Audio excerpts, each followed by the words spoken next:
they've adopted a set of practices in their personal life that become extremely valuable and powerful in a business context. I mean, one of my favorite stories on this is a very traditional law firm on Wall Street, and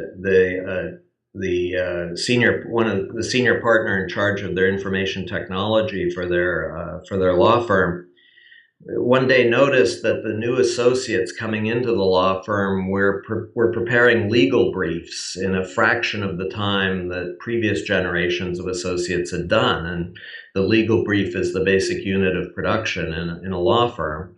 And so he said, what's going on here? You know, is it that these people are much smarter than the previous generations, or are they doing something different? And it turns out he went out and did some interviews with these new associates, and what they were doing was using Twitter as a way to get suggestions regarding potential legal precedents or cases to research.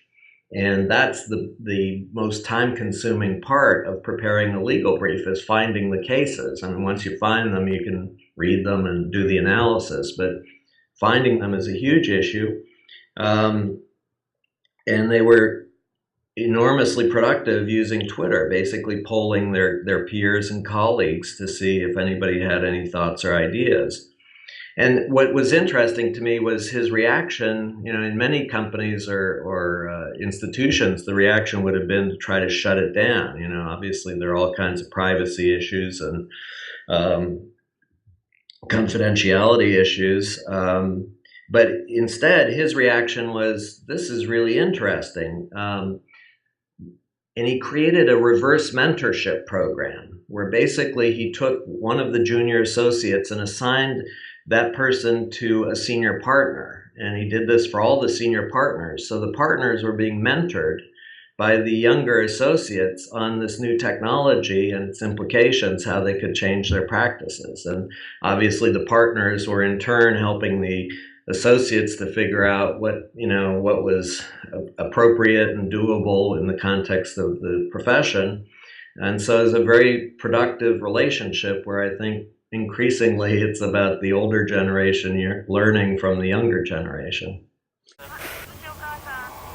think the biggest lesson that I've learned over time, and I've been involved in a lot of change efforts with large companies, is that, in my view, the biggest mistake that people make when they're trying to drive change is to view it as a rational process.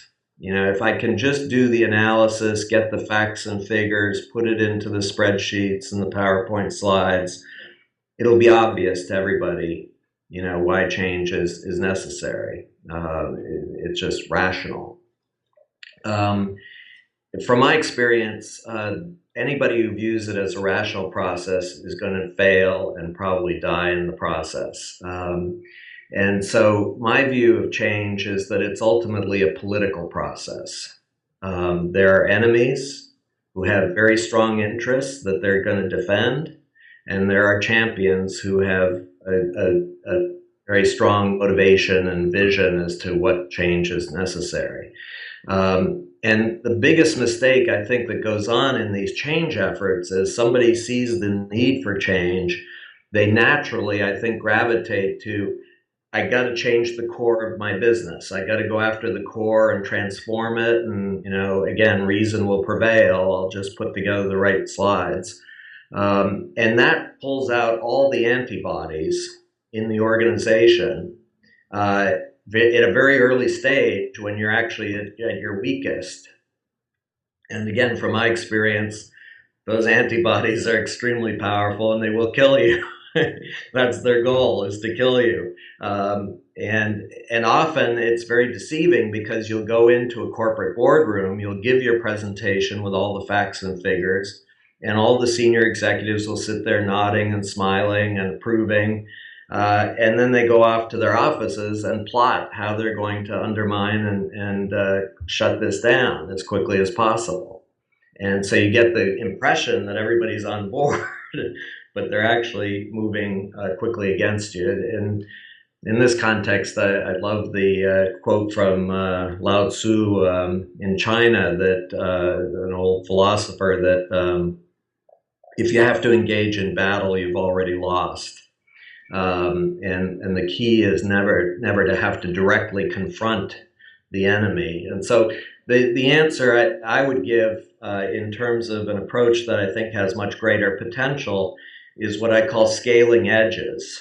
It's the notion of resist the temptation to go after the core of the business, find an edge of the business where there's a tremendous opportunity for growth, but the growth is going to require a very different approach to managing the business. And so it provides an opportunity to really demonstrate the power of this new approach that you're championing.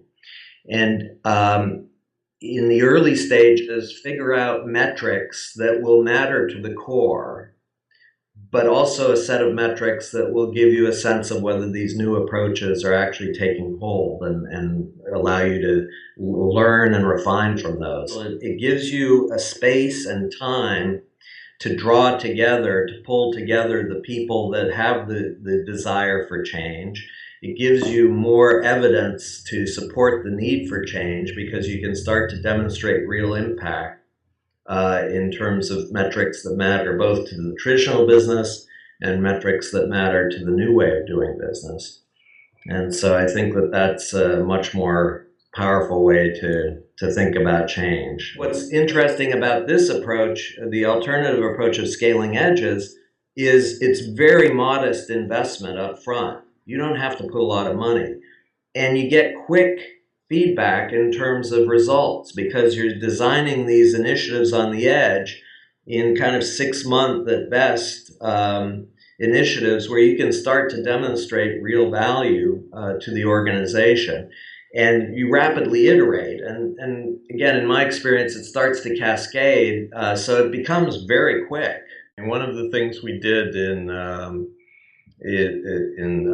our research at the Center for the Edge was prepare what we call the Shift Index, which is an attempt to really quantify the dimensions of change, long-term change, that are transforming the business landscape.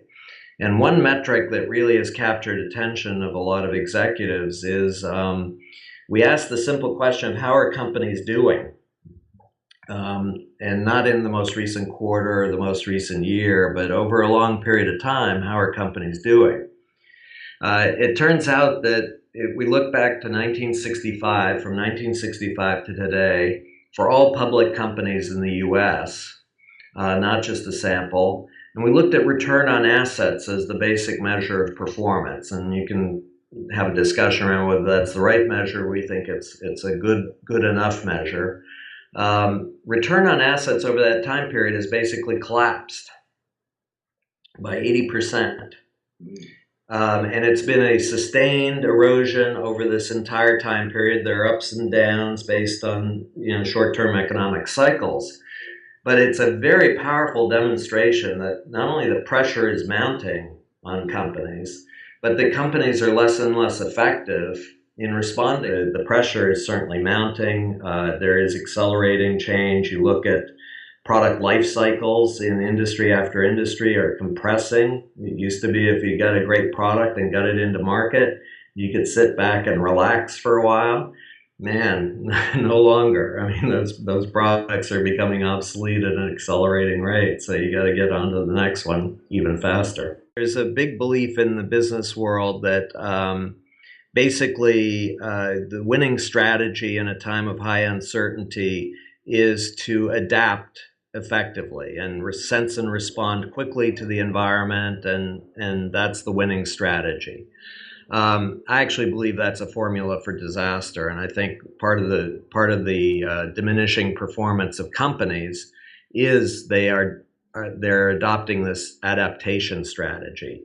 The problem with adaptation in a world that's rapidly changing, and incrementalism of that type in a world that's rapidly changing, is there are so many events going on that if you're just reacting, you spread yourself way too thin, and you ultimately fail because you don't have critical mass against anything.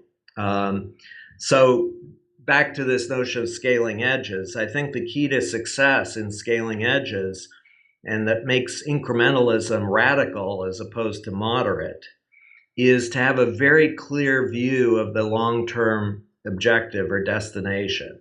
So you're not just reacting in the short term, you are moving towards a long-term destination. It ties into a broader theme that I've been working with companies on, which is, the typical strategic planning formula is a 5-year plan. You do 5 years, you get each year mapped out in great detail, and then you manage to the plan. I think that's bull. I think the opportunity and the need is to operate on two very different horizons. One is a 5 to 10 year horizon, where your task is to figure out what's my market going to look like, my relevant market, and what are the implications for what kind of company I need to be. Not a detailed blueprint, but enough detail so that you can make choices based on that destination. And then to flip to the other side, and your other relevant horizon is 6 to 12 months. And the core question is, what are the 2 or 3 things that I can do in the next 6 to 12 months that are going to accelerate my movement to that long-term destination? And it really puts into high resolution, I think, at least in my experience with companies, because you can get a bunch of executives again in a boardroom to look at a 5 to 10 year vision and say, yeah, that's good, that's right. But when the question comes, given that, what are the 2 or 3 initiatives today that we need to put a critical mass of resources against? Now it starts to become much more real, and you surface all the divergence and resistance points. And I think that's where you start to get some real traction around 6 to 12 months. In that kind of view, the 1 to 5 year horizon becomes largely irrelevant. It's all about 5 to 10 years from now and 6 to 12 months, and constantly working both horizons. So you're learning as you go in the 6 to 12 months, how does this change my view of the long-term destination? And alternatively, how does my long-term destination shape the choices I'm going to make in the 6 to 12 months so that I'm moving as quickly as I can? So I think if you take those 2 horizons in parallel, it becomes a very radical approach. A couple of things that I think are critical both to executives and to all of us as individuals. One is in a time of rapid change and high uncertainty, narratives become really critical sources of stability. And by narratives, I mean relatively open-ended. I contrast narratives with stories. A story has a beginning, middle, and an end. It's very contained. It's about a given set of characters, and it can be very powerful in its own right. A narrative is open-ended. It just talks about a long-term destination, the challenges along the way, the narrative around the U.S. It's a land of opportunity that attracts people from all over the world. Narratives become critical, I think, to helping orient and helping us to make sense of the world. And I think executives and all of us in our personal lives have a need to really think through, what is our narrative? What is it that's going to orient us and focus us as we go forward? I think another piece is the notion of passion. Passion has become more and more central to the work I do with companies, and it's not some kind of new age view of fulfillment. It's about, if you're looking for sustained extreme performance improvement, you got to have passion among the participants. And it comes from having spent time looking at environments where you do see sustained extreme performance improvement, most notably extreme sports. But you can look at online video gaming, World of Warcraft, sustained extreme performance improvement, even in business environments. But the common element across all those different arenas is, if you look at what's driving the performance improvement, it's that all the participants are deeply passionate about the work they're doing. Problem in business, and again, we've done some research on this, by our best estimates, only about 20% of the US workforce is passionate about the work they're doing. And passion is inversely related to the size of the enterprise. The larger the enterprise, the lower the levels of passion. The most passionate workers are those who are self-employed and independent contractors. And I think that's a huge challenge for companies in terms of how they're going to cope. If you're not passionate about the work you're doing, you'll become increasingly stressed in the face of this mounting pressure, and ultimately you're going to burn out. If you're passionate about the work you're doing, actually this pressure becomes exciting. It's a chance to get to that next level of performance, to test yourself, to push yourself in ways that you've never done before. I would argue we're having increasing challenges in forecasting. In that kind of world, it's how do you create platforms where you can draw out the people and resources when you need them and where you need them, as opposed to making sure they're all in the right place. Big shift in terms of how we manage companies, but at the end of the day, I think is going to be critical to how we cope with this increasing uncertainty and more rapid change.